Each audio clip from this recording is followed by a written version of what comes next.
হবে। আরেকটা বিষয়, সেটা হলো কখনো অন্য কাউকে নিয়ে ক্রিটিসাইজ করবেন না, ছোট করবেন না, অপমান করবেন না। অন্যর জন্য কবর বানালে, কবর খুঁড়লে নিজের কবরটাও রেডি রাখেন, কারণ জন্ম যেহেতু নিয়েছেন মৃত্যু তো হবেই, ঠিক না? আরেকজনের জন্য যদি কবর খুঁড়েন আপনি চিরস্থায়ী থাকবেন না।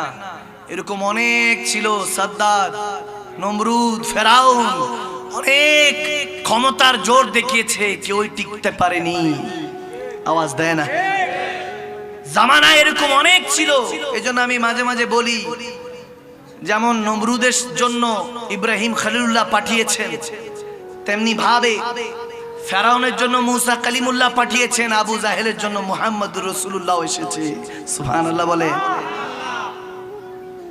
সব জামানায় এরকম আবু জাহেলের উত্তরসূরিরা থাকবে, কিন্তু এটাও মনে রাখতে হবে, যেখানে আবু জাহেলের উত্তরসূরি আছে সেখানে সিদ্দিক আকবর, আবু বকর সিদ্দিকের উত্তরসূরিরাও আছে।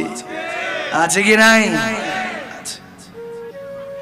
হযরত খাজা মাইনুদ্দিন চিশতি সব সময় ইবাদত গুজার বান্দাদের মধ্যে শামিল রাখার চেষ্টা করতেন নিজেকে। ইবাদত করতেন সব সময় খানকার মধ্যে ইবাদত করতেন। এখন তো খানকার চর্চাগুলি নেই এরকম।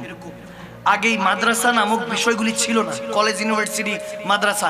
এলেম অর্জন করত মানুষরা খানকার মধ্যে আল্লাহর ওলিদের, শায়েখে তরিকতদের কদমে গিয়ে, ঠিক না?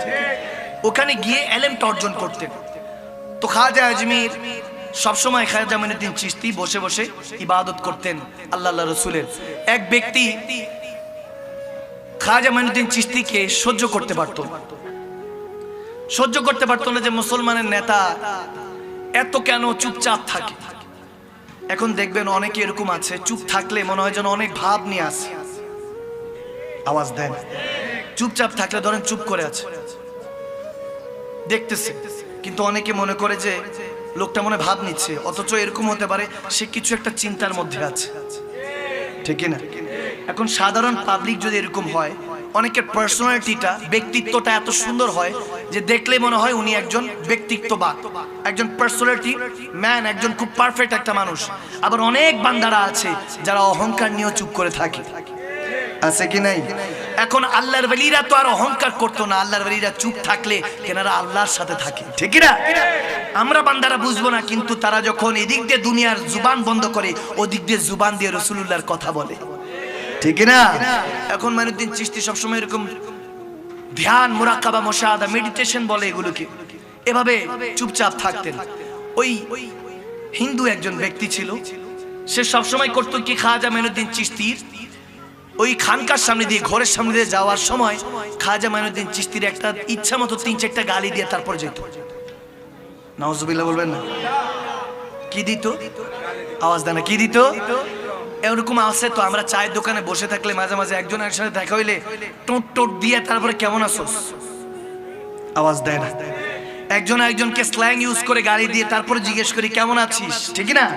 এটা একটা বন্ধুত্বের বহিঃপ্রকাশ, যদিও গালাগালি করা ঠিক না। এখন এরকম প্রত্যেক দিন হয়তো, যখন এরকম হয়তো মজার বিষয়, খাজা মাইনুদ্দিন চিশতি যখনই গালিটা শুনতো, পিছন দিক দিয়ে ওই হিন্দুর লোকটার পিছনে বাড়ির মধ্যে রুটি আর গোশত পাঠাই দিত। আস্তে আস্তে বলে সুবহানাল্লাহ। একজন দুইজন কেন, সুবহানাল্লাহ জোরে বলো। গালি দিলে কি পাঠাইতো? রুটি আর, আওয়াজ দেন, রুটি আর গোশত। আমরা তো উল্টা, দা কুড়াল কোনটা আছে খোঁজ। আওয়াজ দিচ্ছে না বাবা, মনোযোগ দিতে হবে। আমি আজকে আমার সুন্নি মুসলমান ভাইদের কাছে এসেছি, নিজের মনের কথাগুলি বলবো। আমি যা বুঝি, যেভাবে ইসলাম বুঝি, আল্লাহ রাসূলের গোলামি বুঝি, সেটাই বুঝাবো। বুঝতে পারলেই তো আমাদের জ্ঞানটা আল্লাহ বাড়িয়ে দিবেন। এজন্যই তো বলে, বুঝলে আবু বকর, না বুঝলে আবু জাহেল, ঠিক না? গভীর খেয়াল, কনসেন্ট্রেট।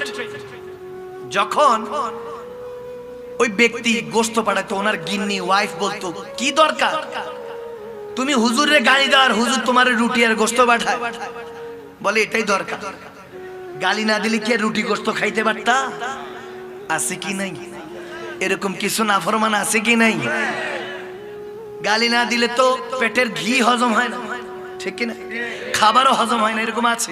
এখন দেখেন, আমি পার্সোনালি এটা বিশ্বাস করি, যারা গীবত করবে আপনি কিছু করবেন না, তেনার নাম্বার খুঁজবেন, বিকাশ নাম্বার, নগদ আর বিকাশ। এক কাজ করবেন, 20 টাকা 30 টাকা রিচার্জ করে দিবেন। আওয়াজ দেয় না? কেউ আপনার নামে গীবত করলে, ক্রিটিসাইজ করলে, বুঝবেন আগে ভালোবাসার মানুষই ছিল, বন্ধুটাই এখন গীবত করছে। কারণ সে আপনার আগে ভালোবাসতো, আপনাকে ভালোবাসার, আপনার ভালোবাসার মানুষ ছিল, আপনাকে পছন্দ করত। এখন কথায় কাজে মিল পায় নাই, হয়তো বা আপনার সাথে কোনো কিছুতে বনিমানা হয় নাই, এই জন্য এখন আপনার গীবত করে বেড়ায়। আওয়াজ দেয় না?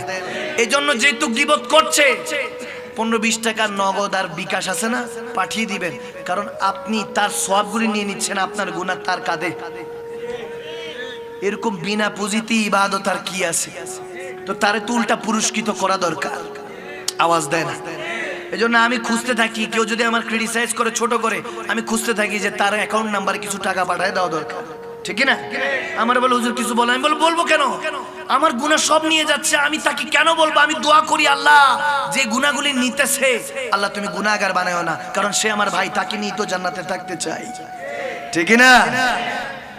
খাজা গরিবে নওয়াজও এরকম খেয়ালের লোক ছিলেন, এরকম আল্লাহর ওলি ছিলেন। যখন পিছন দিয়ে গোশত আর রুটি পাঠা দিতেন, গিন্নি ওই ওয়াইফটা সারাক্ষণ বলতো, কেন করো হুজুরে, কেন গালি দাও? বলে গালি দিতে হয়, মুসলমান নেতা বেশ ধরে যে বহুত ভালো মানুষ।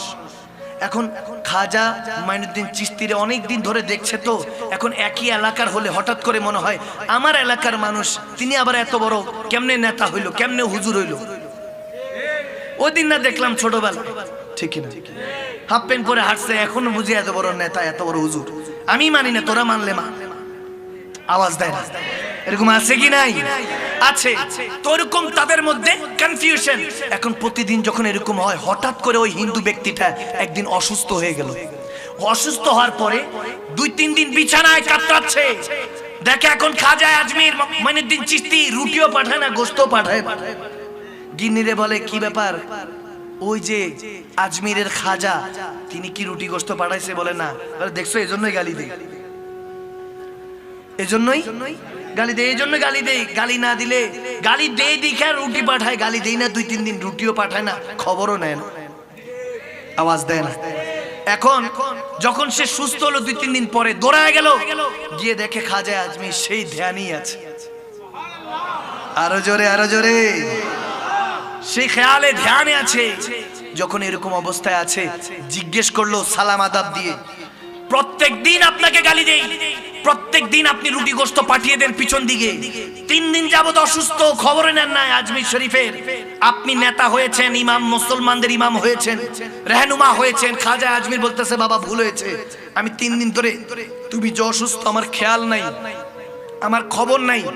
এজন্য, কারণ আমি তো আল্লাহ রাসূলের ধ্যানে থাকি, যখন মোরাকাবা মুশাহাদার মধ্যে থাকি, যখন আমার নবীর কদমে আমি বসি, এদিক দিয়ে দুনিয়ার চোখটা আল্লাহর বন্ধ করি, ওদিক দিয়ে কিসমতের চোখটা আল্লাহ খুলে দেয়।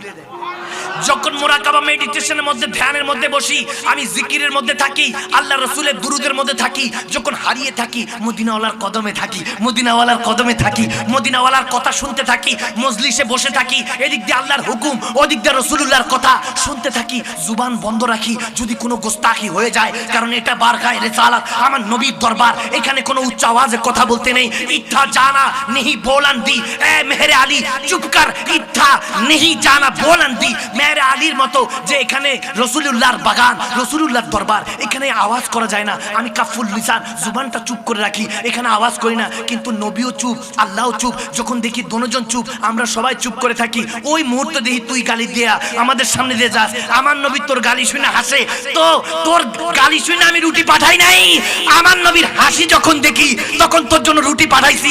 এই 3 দিন তুই গালিও দেস নাই, এই জন্য আমার নবীও হাসে নাই, আমিও তোর জন্য রুটি পাঠাই নাই। সুবহানাল্লাহ, আল্লাহু আকবার। এজন্য সমস্ত হিসাব আল্লাহর ওলিদের, খাস বান্দাদের আমাদের সাথে মিলবে না, ঠিক না? এটা বুঝতে হবে। আপনি স্পেশাল তখন হবেন যখন স্পেশালের সাথে সম্পর্ক করবেন। মাল্লাহুল মাওলা ফালাহুল কুল্লু। আপনি আল্লাহর হয়ে যান। রাসূল আরবি বলেন, বান্দা তুমি আল্লাহর হয়ে যাও, সারা দুনিয়া তোমার গোলামির মধ্যে আল্লাহ দিয়ে দিবে। সুবহানাল্লাহ। এটা হলো, এজন্যই তো সমস্ত নবী রাসূলরা আমার নবীর উম্মত হতে চেয়েছিল, ঠিক কিনা?